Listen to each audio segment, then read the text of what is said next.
നാടൻ പുല്ലും ബീറ്റലാടും ഉണ്ട് ഇതിൽ. നാടൻ തീറ്റയാണ്, സാധാ പറമ്പിലുള്ള നാടൻ തീറ്റകൾ. തൊട്ടാവാടി മുള്ള അതുപോലത്തെ ചെറിയ പുല്ലുകൾ, എല്ലാ ചെടിയും കാടും പൊന്തൊക്കെ വെട്ടിക്കൊടുന്ന് ഇങ്ങനെ ട്രൈസിലിട്ട് കൊടുത്താണ്. ബീറ്റലിൻ്റെ ആട്.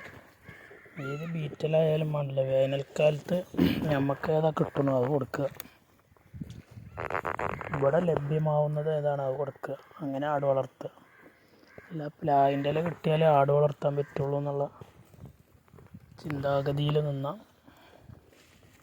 ആട് വളർത്തൽ നിർത്തേണ്ടി വരും. ഇപ്പോൾ ഈ പാടത്തെ കൂടിയും പറമ്പിൽ കൂടെയൊക്കെ പോയാൽ അങ്ങനെ നാടൻ പുല്ലുണ്ടാകും. കുറച്ച് ടൈം അധികം എടുക്കുന്നുള്ളത് കിട്ടാൻ. വിട്ട് മേയാൻ സൗകര്യം പുറത്തേക്ക് വിടാൻ പറ്റാത്തവർക്കുള്ളതാണ്.